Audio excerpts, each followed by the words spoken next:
Welcome to the only place where real, raw, and vulnerable conversations happen with IFBB bikini pros to give you an inside look at their struggles, strategies, mindset, passions, and all of life beyond the stage. This podcast is made to inspire, motivate, and remind competitors and the average gym goer that even the most extreme lifestyles and elite athletes have their ups and downs. Thank you so much for tuning in today. I'm your host, Celeste Rains-Turk, and now it's time for the Confessions of a Bikini Pro podcast.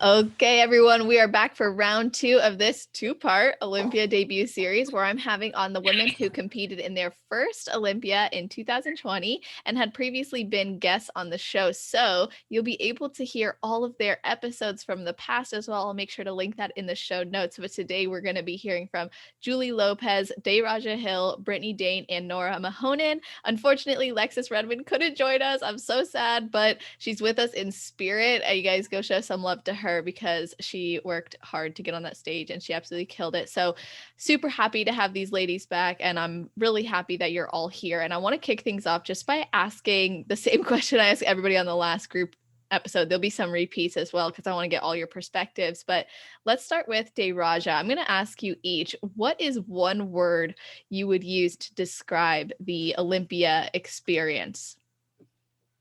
Oh, one word. That's tough.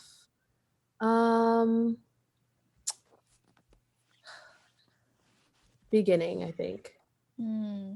Awesome. Okay, and how about you, Brittney? I would go with, and I don't want this to be like taken negatively, but overwhelming. Definitely. Okay, and NOORA?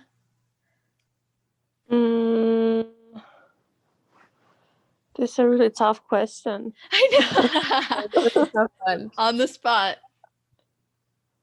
Oh my God.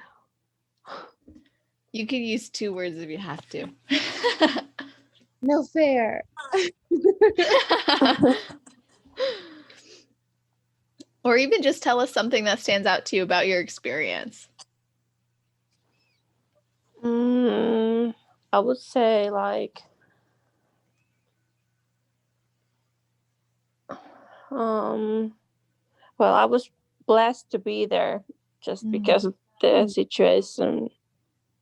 Yes, I'm definitely going to be talking to you about that because we heard some interesting things from ALESSIA on the last one. So I'm excited to hear more of your experience with that. Now, JULI, do you have one word to describe the experience? I have 2, but I'm going to give you one. I would say exciting.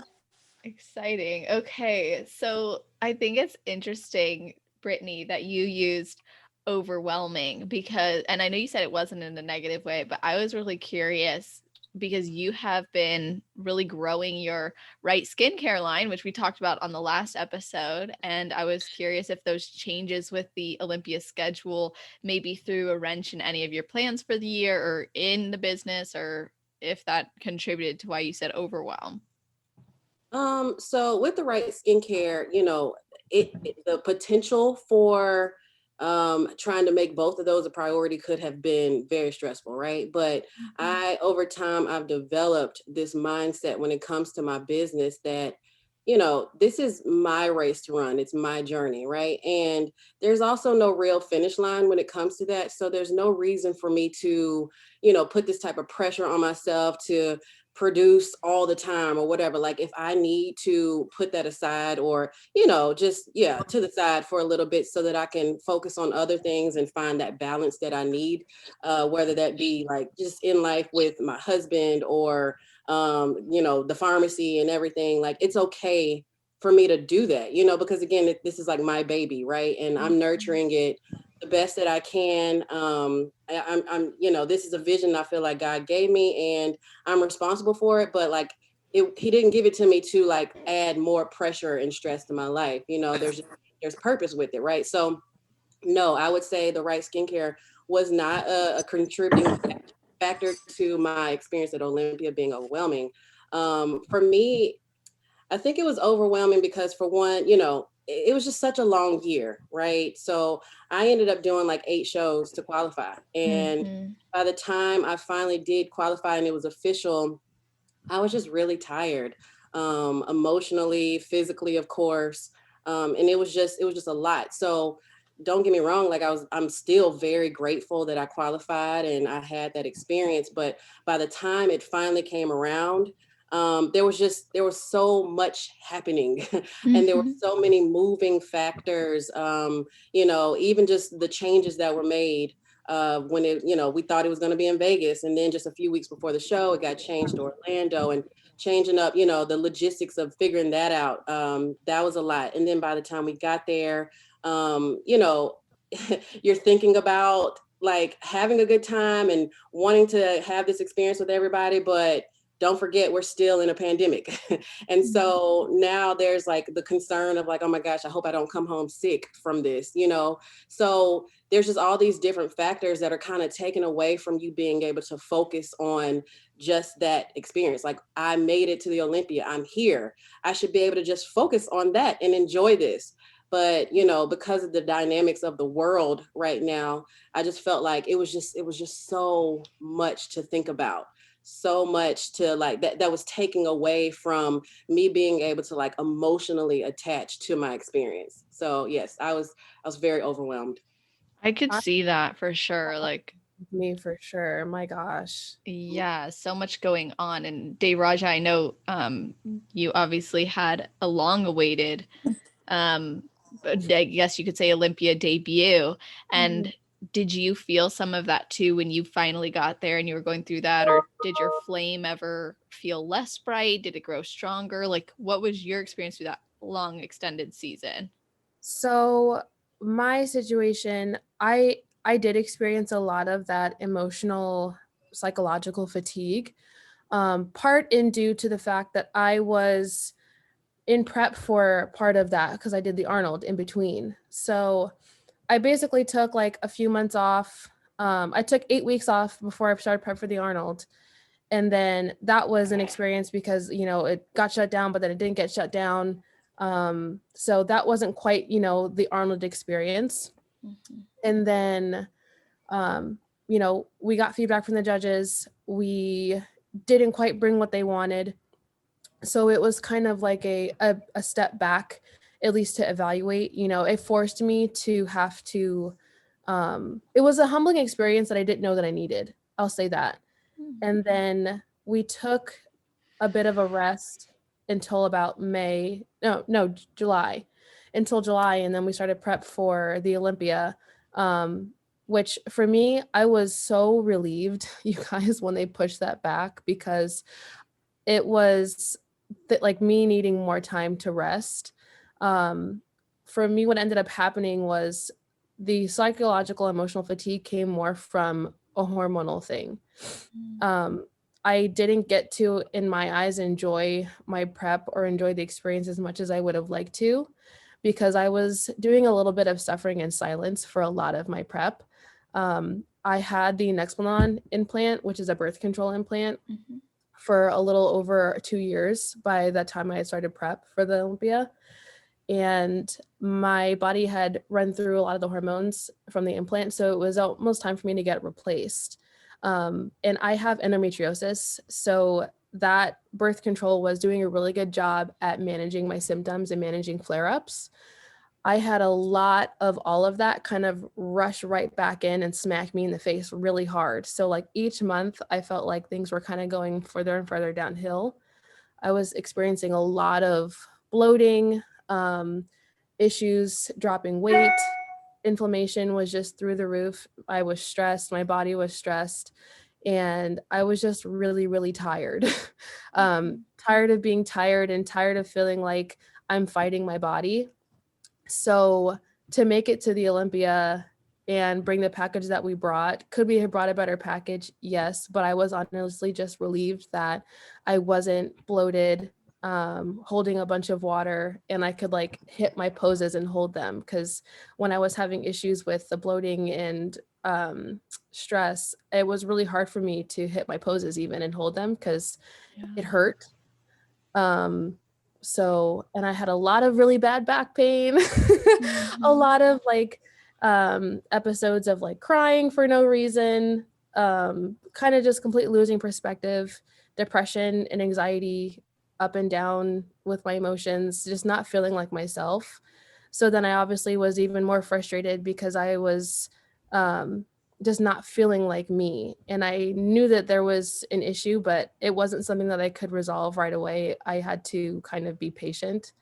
So I was just relieved to get on stage and smile about it.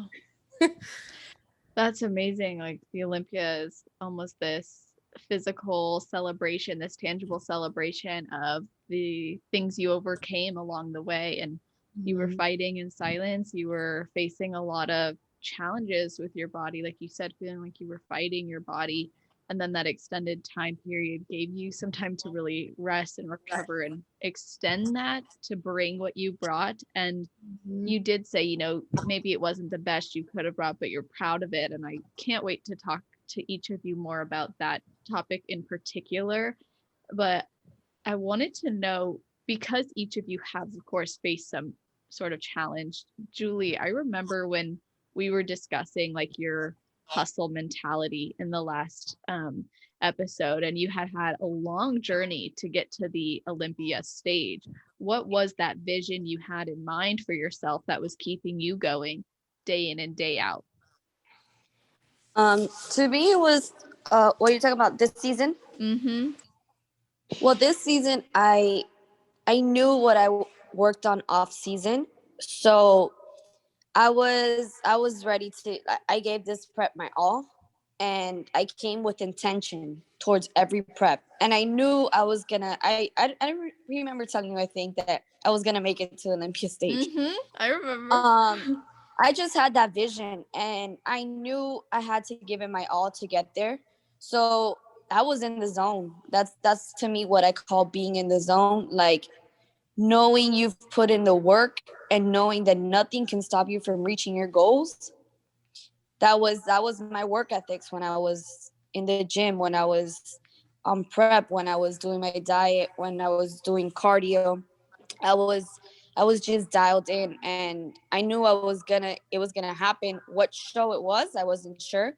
So I did my first show, and I was like, I didn't win anything. I got like 7th, 8th. I can't remember. It was Clash though, and I went in confident. I knew my body wasn't where it was at yet, but I was going in fairly decent. And then I'm like, okay, the next one. I wasn't, it was New York Pro. I wasn't gonna do it, but when I got my feedback, it was bringing more muscle. And then kind of that's what I focused on this whole off season. So I'm like, maybe it was that my body didn't dial in right? Because when I would work out, my body would be very. Hold on, give me 1 second. So when I was prepping, I didn't plan on doing New York Pro, and then they moved it to Tampa, which is in the backyard of my house, which is I'm in Miami. So, and I'm like, I knew I had muscle, and to me it was like, okay, I didn't probably carb up properly. Maybe my body didn't respond how I wanted to. So I'm like, let me go into New York Pro. I kept going for those 2 weeks. Clash was on a Saturday. That Sunday, I was back in the gym working. I knew that I was capable of giving more of myself. So I was right back in the gym, working out, bringing my glutes up, doing my cardio, doing everything I needed to. New York Pro came. I did a little bit better than the last show, so I came in 5th. And then I still felt like I didn't come in at 100%. So it was kind of, I'm like, all right, so my third show is going to be a mix of my Clash package and my New York Pro package. So when I did that, I kept going again. That Sunday after the show, I was right back in the gym working out.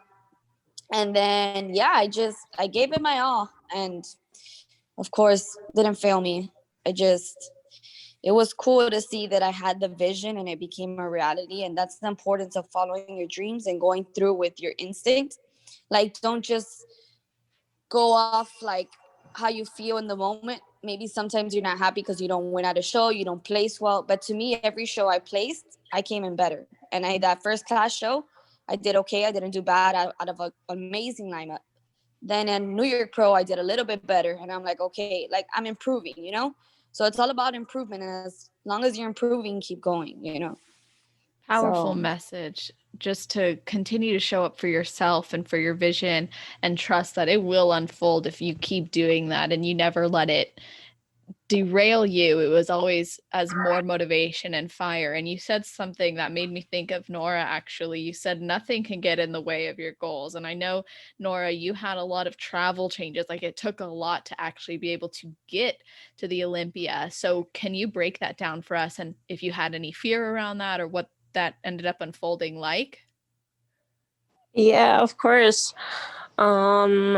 So I think it was the beginning of November when I still wasn't prepping, and but I was like, I will want to do one show before the Olympia, and then I went to start my prep, and I went to do Romania, and I still had not booked anything for my Olympia Oh, trip. no. So I was like, okay, so I gotta be 14 days somewhere in the world before I can come to US. So I gotta make a plan now. So I had few options. I was thinking to go to Turkey or Dubai, but then when I heard that everyone's going to Mexico, so then I flew out to Mexico, like I think it was the last weekend of November, and I stayed there for like 2.5 weeks Wow. in Cancun and Playa del Carmen. But then when I arrived there, I spent a couple of days there. I was like, well, actually, this is not too bad. Like, the weather is so nice and the gym is good, and here's like everything I need. I can just focus on the last few weeks and just like bring my best. Do you feel But like you yeah, it did was, bring your best? yeah, I think I did. And then maybe I could have been had like fuller or just like, but not as lean, I would say. But yeah, Was that the overall, or the feedback you got, I mean?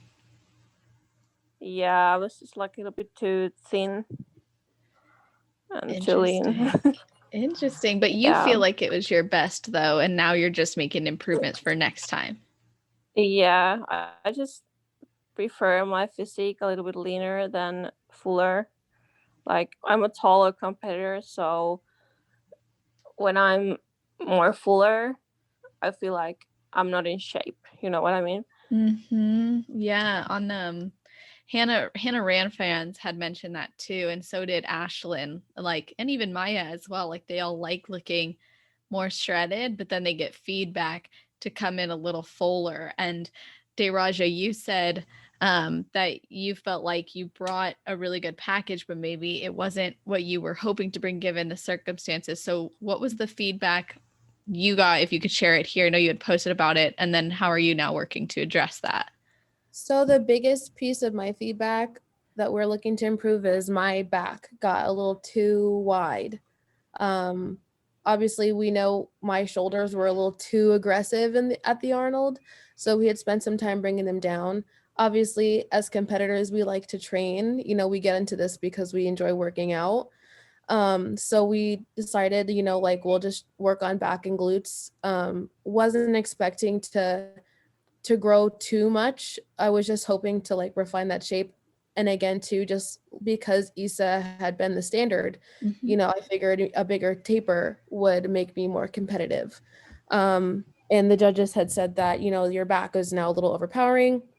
It's making your shoulders look smaller, and it's not as balanced. So my goal now is to atrophy my back, which means we're not training it, and focusing on just growing my glutes. Because Sandy had said that possibly, you know, just a little more leg development, but I don't think I would want to grow any more quads. I think that if I bring my back down, it'll give her that balance that she's looking for. Mhm. and then obviously looking at the top competitors, like they all just have those really nice 3D glutes. So that's what I'm working on, is just kind of refining that. And then seeing Janet, you know, be that kind of shift as far as the line goes, with muscularity and shape. You know, my job is to, I think, just make my version of that, you know, come looking a little, not smaller, but a little more petite, I think, and balanced. So yeah, just bringing that back down a little bit. Definitely. It's so interesting just seeing the shift and always recognizing that it does come down to like bringing your best version of the criteria they're looking for. And Julie, you had been getting mixed criteria or feedback about criteria along the way, and then you felt like you were able to manipulate, you know, how you carbed up or didn't carb up, or how you pumped up or didn't pump up. So what did you do differently for the Olympia, and what did they end up telling you for feedback after? Well, my feedback was, I think it was like Nora as well. One of them was that I was too lean for the stage. I was really happy with the package I took overall, either way, regardless of what my feedback was, because I came in my best. But yeah, I got that I was too lean, and I was going to like DARAJA. We all went, I guess you look at the standard of who wins the year prior, and then you kind of like lean more towards that standard. So I try to bring in a more muscular look, like Isa, again, with like that V taper. And according to the judges, I was a little too powerful. So I guess like what I would work on and what I'm gonna work on is coming in a little bit fuller and softer, because now we obviously see the standard has changed, and that's kind of like what messes with us in bikini. Like you never really know what they're looking for. Like one year, last year, what the year before, 2019, it was Isa, which was a little bit more on the muscular side, and then now 2020 kind of shifts a little bit, and then they go with like a softer look with Janet. So I'm just gonna improve on like myself and my feedback, and that's gonna be coming in a little bit fuller, a little bit softer on the muscular side. I used to come in a little bit leaner before, just because I didn't have as much muscle maturity too, and I felt like that would kind of help. When I would carb up, I would look a little bit fuller, but I guess I didn't have enough time to like properly carb up this time around. So yeah. Interesting. Yeah, I love how you said most of you are all saying you're going to focus on bringing your best, while of course still addressing the judge feedback. And Brittney, what was your feedback or maybe response to what you brought? Yeah, it was pretty similar, again, with me being so tall. I just, even though I do have a decent amount of muscle, my, you know, these muscle fibers are very long and elongated. So when I get on stage and I'm next to the other women, it tends to make me look smaller. Even though, like, I'm telling y'all, I have plenty of muscle. But unfortunately, you know, it's what they're able to see, you know, from their angle. And so in comparison, it just makes me look smaller. So that has actually been my feedback throughout the season. Now, starting off the season, again, like, you know, we were pretty much on point. You know, we just needed to keep showing up. Then unfortunately, you know, I was just so determined, right? I felt like this is my year. I have to make this happen. Yep. So I ended up doing 8 shows within like 3 months. And I'm sure, you know, it just makes sense if you think about it. The longer that you're, you know, in prep and you're dieting and, you know, still trying to maintain this very, very lean physique. Yes, you're able to, you know, lose that fat, but the muscle is also going with it too. So throughout the season, I got on stage and I was just getting smaller and smaller and smaller. And so by the time, you know, we got to Olympia, it was no different. So a part of us though, like we expected it. You know, one thing, like, I don't want to say like, oh, I'm never trying to win the Olympia, but for this particular year, I was just happy to make it to the stage, right? So there was a lot of other things going on like outside of prep. One thing I'll say, my father had fallen very ill. It was actually the week of Thanksgiving. So this is like, you know, middle of prep at this point. And you know, it was just very, very hard to focus. Like when I say felt ill, like they lost him a few times, you know.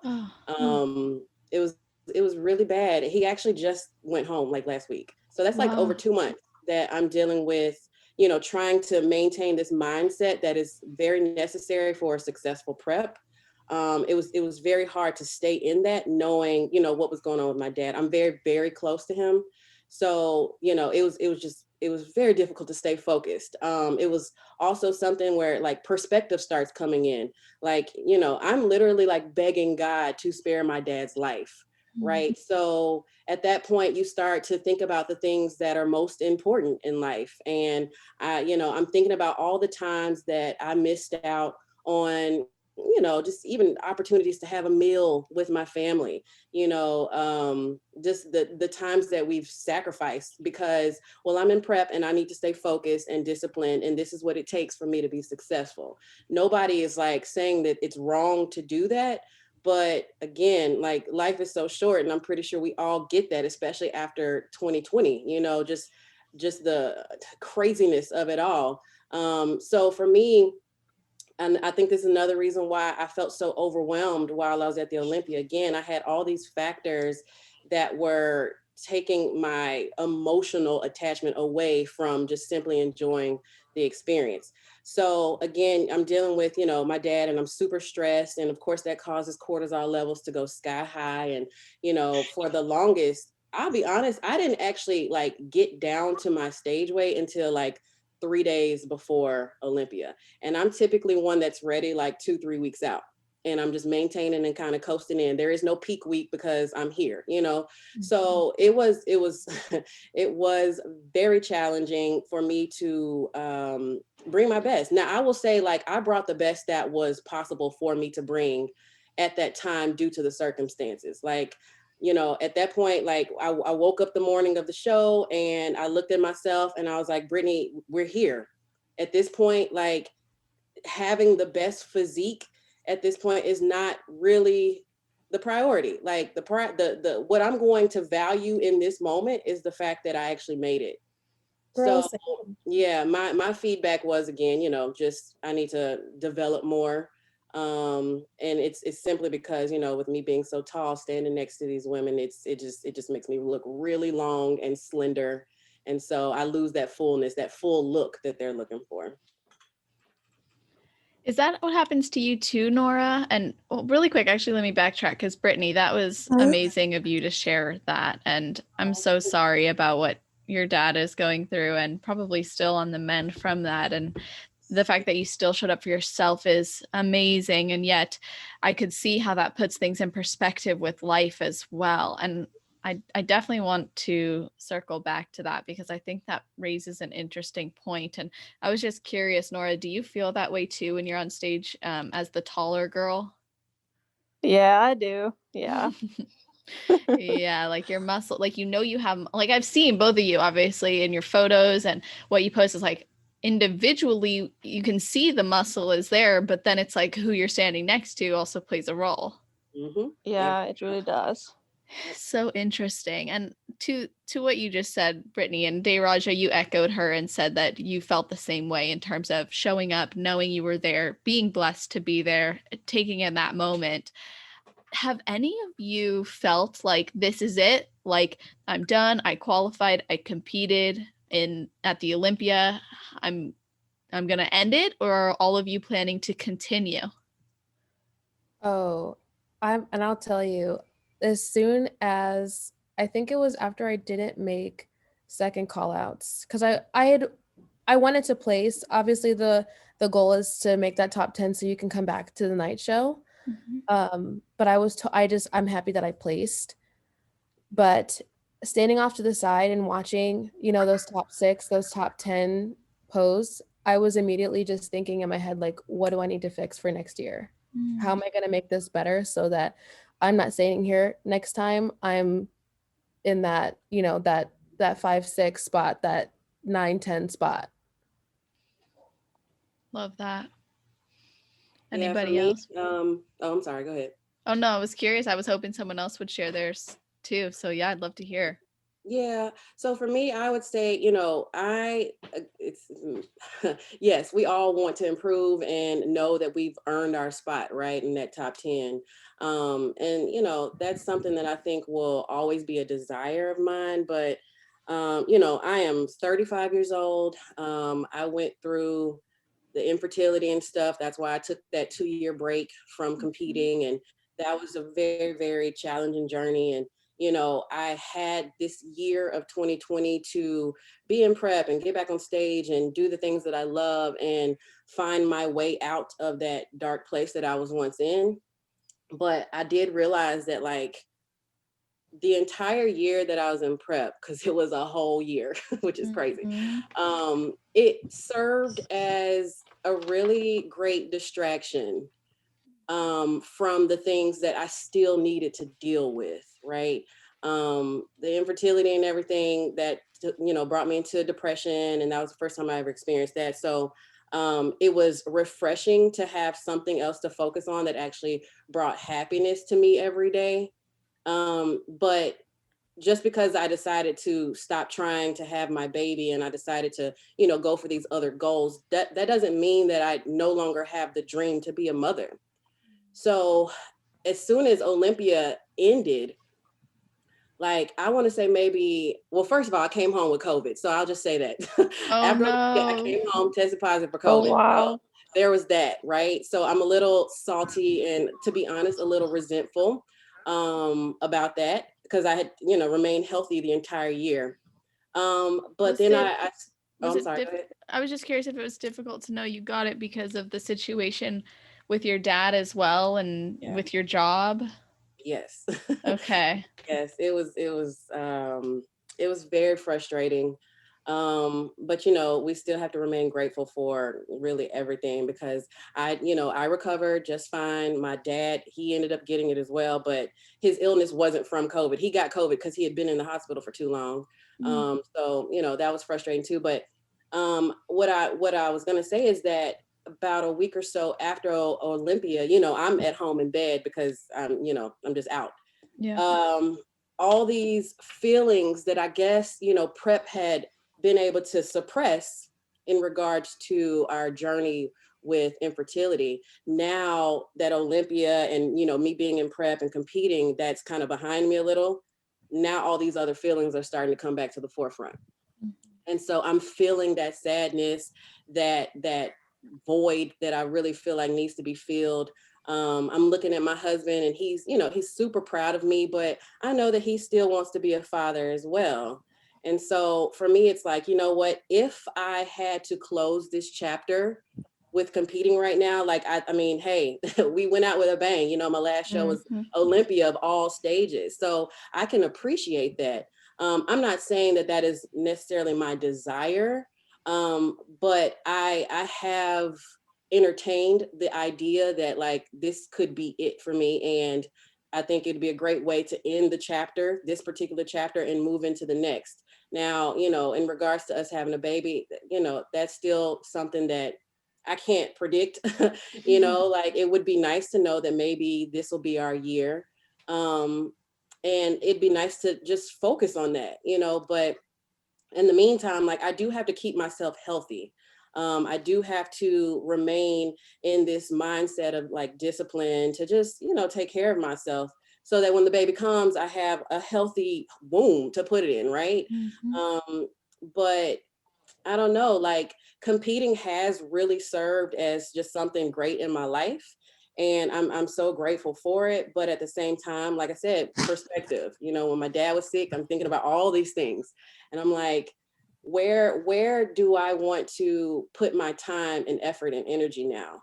Do I want to continue to put it into something like this? Because what that does is take it away, take that energy, that effort, that time away from, you know, me being able to be with my family and, you know, have these experiences, even with my husband. Like, there's so much that we sacrifice. So again, I think because I'm older now, and I know there are plenty of women who continue to compete, you know, well in their 30s, later in their 30s as well. But for me, and, you know, where I stand in life, especially because it's not just me, I have a husband and I have a business now, and, you know, I still have the pharmacy. So there's still a lot of other factors that really do need to be priority. And so, yeah, we'll see. I guess my answer to that is we'll see. Like, I'm not totally closed off to the idea of competing again even this year. I'm not, like, that's still something that I'll consider, but for now, I'm very content with stepping away. Right. It's like the priorities have shifted. It doesn't mean Mhm. that it's completely over or the page is completely turned. Maybe it will, maybe it won't. And right now you're just focused on the next best thing for you in your life. And I think that's awesome. Yeah, exactly. That's it. That's it. So cool. And it's amazing too that you reflected back on your journey before as well, just to hear that come full circle is awesome. And sorry, Julie, I think I interrupted you. No, no, no. I was just gonna jump in now. Yeah. Just to piggyback off Nora, like there's so many priorities that we all have besides competing, and for me, it's like I'm an entrepreneur. I have my own business, and when I compete, it takes me away from all of that. It's just realistically, it's hard to focus on everything all at once, and it's a lot. It's a lot as an athlete when you have to work, you have to do your cardio, you have to train, you have to do everything at 100% and run your business at 100%. When I compete, I feel like it slows my bag down. Realistically, it slows my money down. It slows down my goals of what I want to do in life. So I will be back. I am personally taking a little break from the stage, but it's not over for me. I'm very young still, so I feel like I still have time to do whatever I want to do. How old But are you I have a again? lot of like business venture. I'm 24. Okay. Yeah. But I do have a lot of stuff business wise that I want to take care of first, so I can be content and happy with myself. Because one thing there is like that is not doesn't feel good is prepping when you're not happy with yourself in life, where you are in life, and that's very important as well as an athlete. You want to make sure your life is you're happy where you are, because competing is very mental. It's very hard, and if you're not in the right state of mind, like that can mess you up as an athlete. So right now I'm taking a little small break. I will probably be competing towards the end of the year and trying to qualify for Olympia maybe 2022. Not sure if I'm doing the Arnold's yet as well. I got the invitation, but I'm very hesitant on that. And I really want to do it, but I'm listening to myself as well, because I don't want to like get into a space where then I hate competing because I'm doing it just to do it rather than taking care of life stuff and my business and stuff like that. So I will be back and I will be improved. Also, my feedback wasn't nothing crazy, so I know I can come back better and place better. So That's awesome. I love that. I love what you said about how if your mental state's not where it needs to be, and if you're not happy with yourself, then it's going to be difficult to be happy with prep as well. How about you, Nora? Where are you at in terms of competing? I would say I could relate to Daraja. Like, I will still compete, but I just have to make sure I'm like doing all the improvements just to get a little bit more muscle, and hoping I could coming fuller by, like, if I have more muscle, then I could be more fuller without looking off. You know what I mean? Mm-hmm. So, but I haven't decided yet, like, at what time I could possibly compete, but it's just because of the Europe is pretty much in lockdown. Yeah. So there's not many opportunities in here. That's So rough. yeah, so we'll have to see. But at least there's time to improve, and I'm also really young, like Julie and Daraja, and so I still have time. Love that. I think a lot of times, like when we get that feedback, we want to keep going, we want to be better, we see what's possible. And then it's like we also take a step back and remember, if we want to actually achieve those things that we know are possible, we need that time to do that. And if we don't give ourselves that time, we're just almost really elongating, or maybe that's not prolonging the process. Yeah. So And it's really hard to just like step back and take time to build. Yes, Like it you could just is. compete. So when you say it's hard to take a step back and build and do that, like, are you feeling that's what you need to do now? Yeah, I think just for a little while, not maybe I could compete in summertime, but like I was hoping to like maybe already compete like springtime or something. But it's like might be too soon because you need time to build and recover from the diet as well. Yeah, definitely. I imagine that would make then going to the Arnold challenging too, like the timing of it to go from a December Yeah. show to a March show. Did you send an application as well? No, I didn't Okay. Julie, what happened with your actually. situation? They emailed me. I Okay. received they sent me a direct email. Interesting. So let's talk about the experience of the Olympia as a whole, because I'm just curious to hear how maybe your guys' experiences differ from the others, because this was all of your very first time being there. Some of you, expressed that there was a lot of moving parts and pieces. Was there anything different about the athletes meeting from other shows? Or because there's so many different things that you guys have to do, like there's meet and greets, there's press that's there's all sorts of things going on. So how was the athletes meeting different, or maybe the prep different, or the show itself run differently than past experiences you've had? Maybe Brittney, you could start us off. Yeah, I would say I remember at the athletes meeting feeling like, okay, I'm here, like we're doing this. I'm about to get my number. It's official. I'm going to step on this stage. And so there's obviously excitement that comes with those thoughts, right? And those anticipations.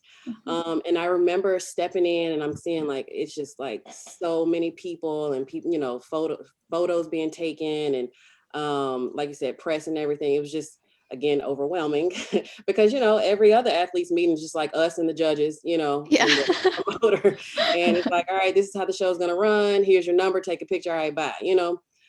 But this was like a whole event, and so I remember like feeling this energy, but again, not really being able to absorb it. And it's so funny because it was actually Jasmine Gonzalez.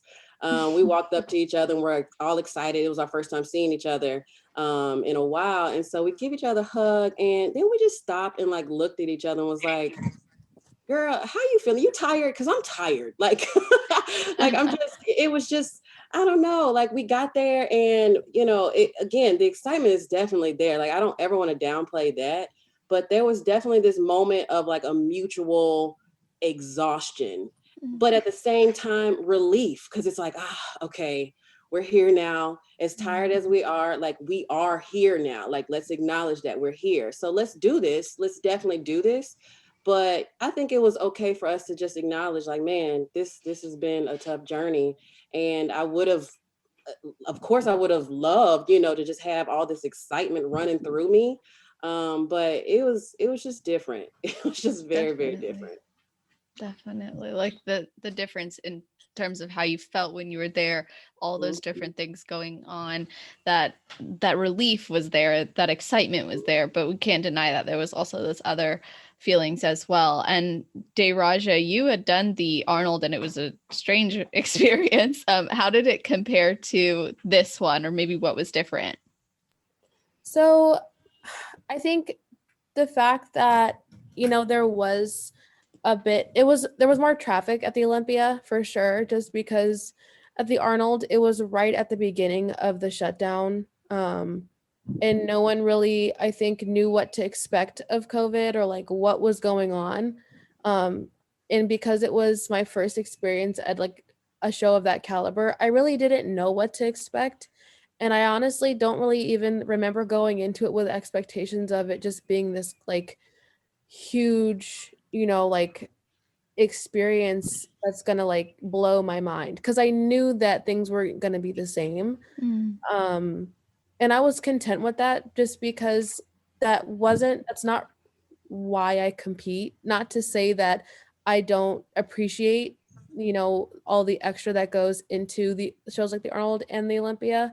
You know, the fans obviously having something that's going to support the fans coming and having a great experience is always, you know, important. It brings a lot of attention to the sport. But when I was there, I was just like, you know, it sucks that there's no expo. It sucks that there's no extra this and that, but that's not why I'm here. And as long as I get to get in front of the judges and compete and see how I stack up against, you know, the world's best bikini pros, then I leave happy. Love that. What a powerful mindset. Like to know that, hey, I'm coming because I love this sport. I love to compete. It's not about the I don't know what the right word is. It's not about like all the glitter around. It's about the actual experience itself, that evolution as an athlete for you. And I think in that sometimes there's this expectation around what is it like, you know, backstage? What are the girls like backstage? How is it like, what's the camaraderie like? So Julie or Nora or anybody here, do any of you have any stories or experiences backstage? If it was nerve-wracking for you, or if you had a lot of fun, like what was that like backstage? Why don't we start with Julie and then we'll go to Nora? Really the experience, it was kind of like, it was cool because you were like around all the top best bikini athletes in the world. So it's just like, wow, like I'm really here with the top pros, people I looked up my whole competing career. I'm standing next to them now. So that was kind of cool. It was very, very, very long though. It was, I feel like when we went up for comparisons first, and then we went in for routines, but there was so many girls and it was just tiring. Like we were waiting backstage for like your time to come for like, I think it was like 40 minutes, it felt almost. So it was very long, but it was a good experience. I mean, at the end of the day, it just sucks because you're like, you prepare a certain way, like right before hitting the stage, like you carb up and you like eat your sugar or whatever. So just like the waiting game kind of like threw me off a little at least. Um, and like you go and you look at yourself in the mirror and you're like, oh my God, is my body changing? Do I look how I want to look? And then I hate those mirrors backstage. I always say this. Those super Sometimes they skinny make me look, ones. yes, but they had some bigger ones. But still like you look at yourself and you're like, is my body changing? Am I looking bloated? Am I not? But it was a good experience. Just not, I don't want to say pressure, but like waiting for your turn to come. It was a lot of girls. It was that was a little tiring. But once it was over, everybody, like the pressure was off. And then when we came back around, everybody was a little bit more chill. And yeah, it was cool. That's amazing. I think it's cool because I remember us specifically talking the first time, and you're like, I get a lot of inspiration from these women that you look up to, and then to be there backstage must have been really amazing, and then to share the stage with them must have been gratifying. Yeah, just the energy was awesome though. Like with the like, a lot of these girls are super cool, and like you get to actually, you have them on social media and you don't really meet them till like to that moment.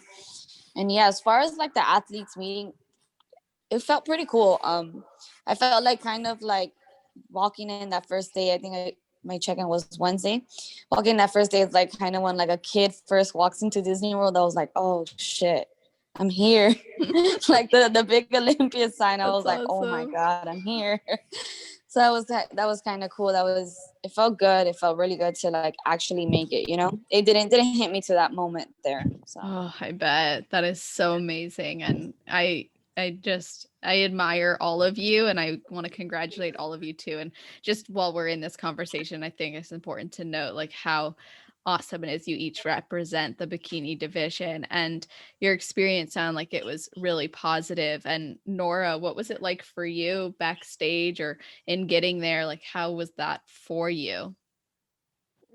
I think it was just like really cool to see all the girls and like it seemed like everybody was having fun and everybody was so welcoming, and just like seeing all these girls like who you've been seeing just like on social media and who you look up to, I just got like really excited.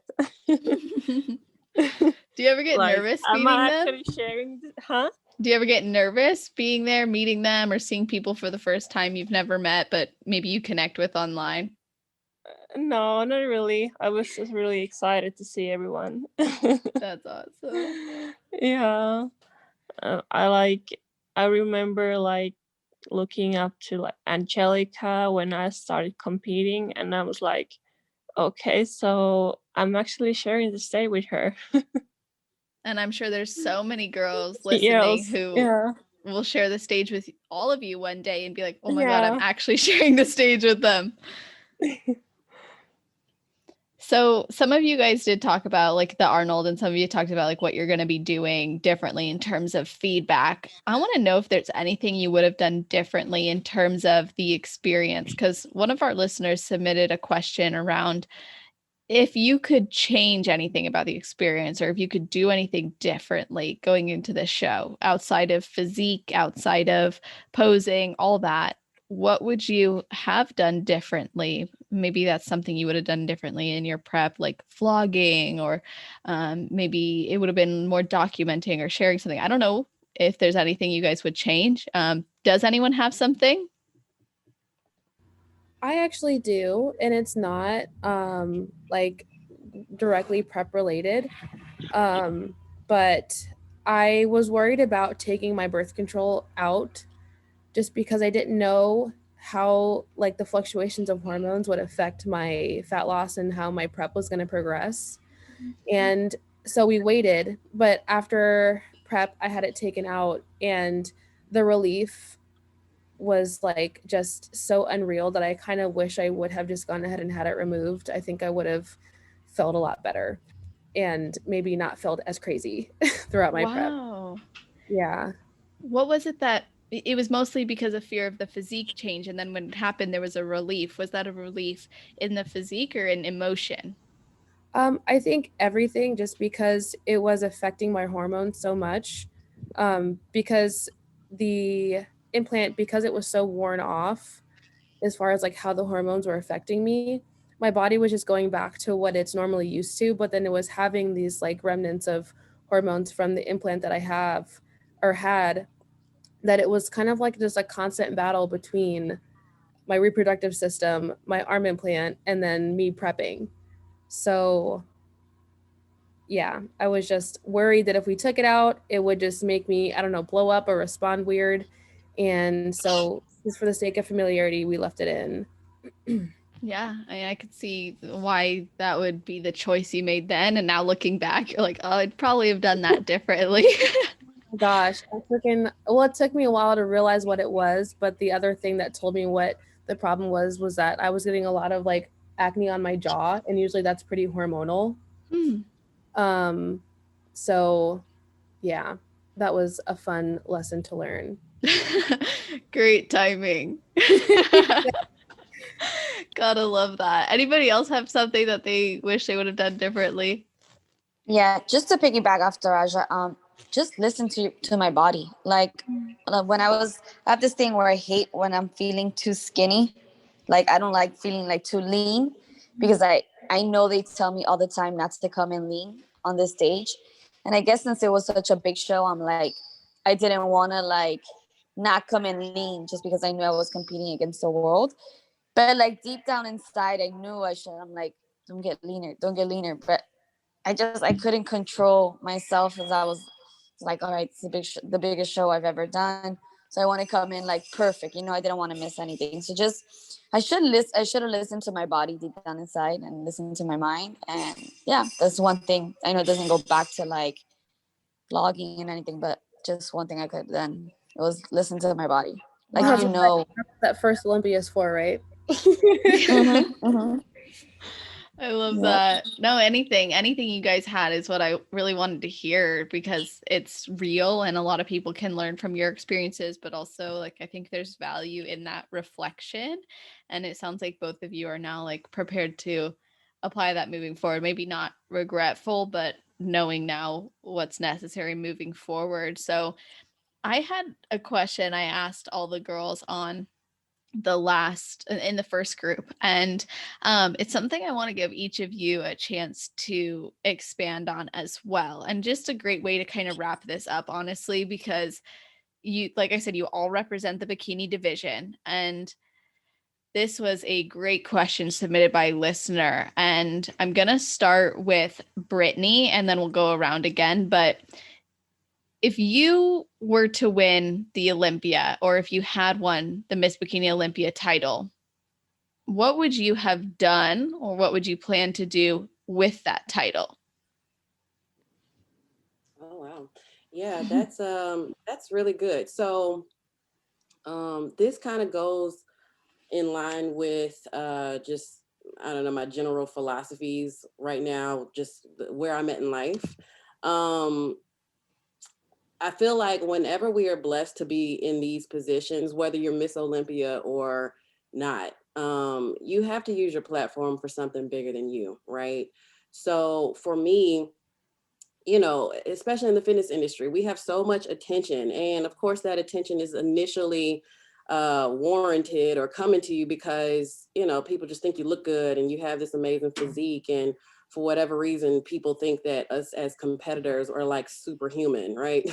Like they look at us like, oh my God, how do you do this? And I'm like, you know, one day at a time, the same way that you could do it. But anyways, we have like this very different type of attention, I'll say. And so, although it's great that we are able to, you know, be body goals, right, and motivate people to work out and, you know, transform their bodies and things like that, or even just to, you know, have a healthier lifestyle. It's amazing that we have that type of influence. But I would say that, like, I feel like we have to be conscious to use that for something even bigger.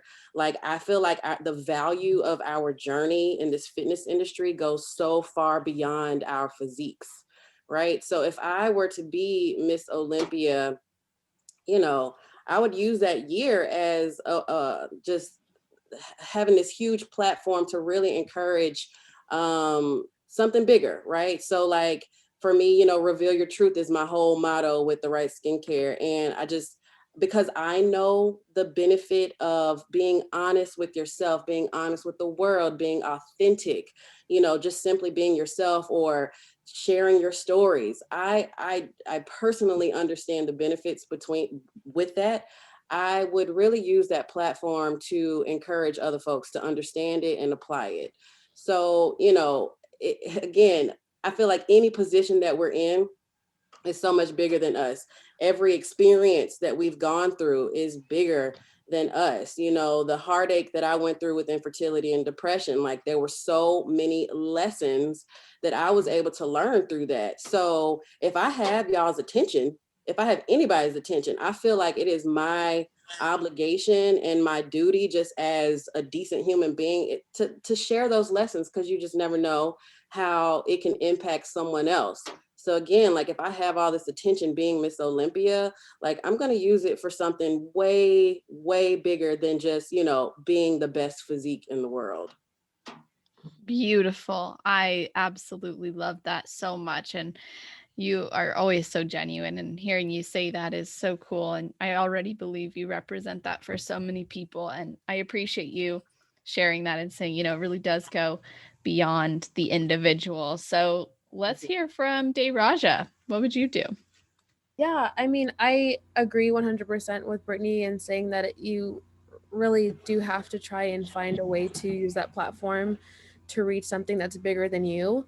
I personally love the idea of viewing fitness as a philosophy, not just a way to lose a few pounds and hope that you feel better about yourself, because we always end up finding out that that's not the truth. So it's, to me, as a coach, I really try to help my my clients understand why they're pursuing their fitness and what the true benefit is long term, not just in a couple months or for the summer, or for this show.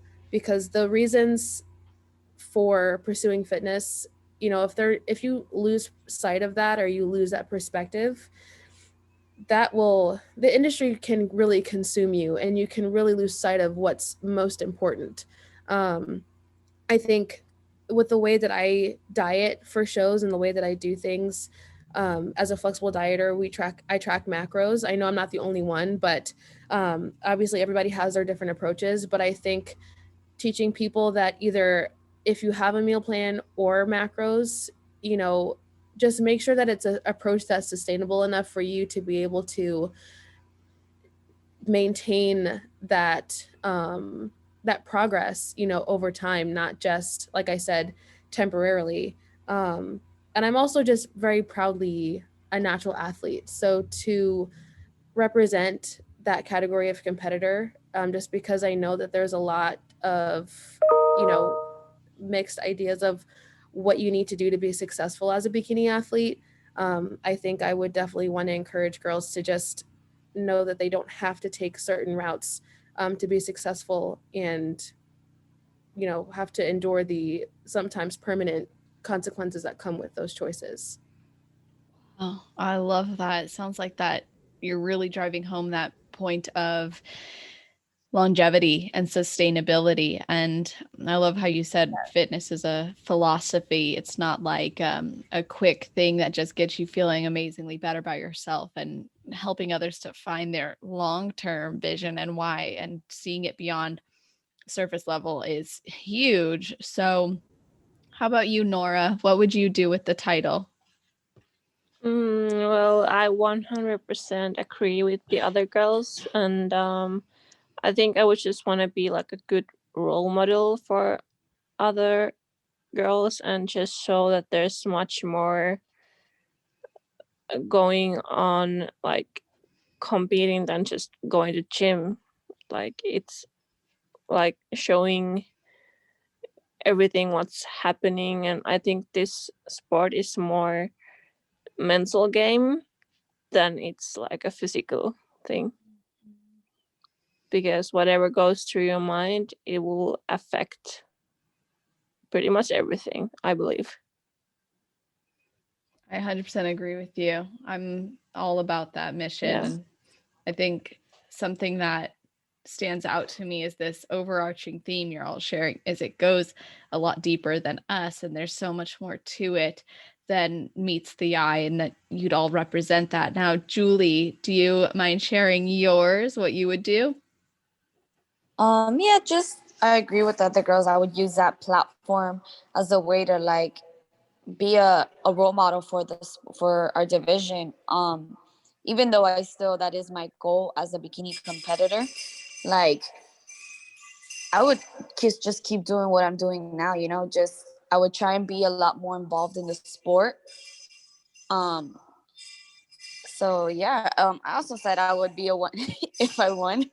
I would always crack up in like my teammates. I would be like, I would say, if I win, I'm gonna be a one-hit wonder. I'm done competing. Just show up, win, and I'm done competing. But I would honestly, all jokes aside, I would use that platform just to like to be a role model for the bikini division as well. Show like the inside of I would want people to really know like the inside of what it truthfully takes to be Miss Bikini Olympia. And it's hard, it's tough, it's not easy. And then it's not that, I guess that's when you win, that is what you show as a bikini athlete, that it's not easy, because winning the Olympia title is very, very, it's a hard thing to do. And not everyone obviously can win. It's just going to be one winner.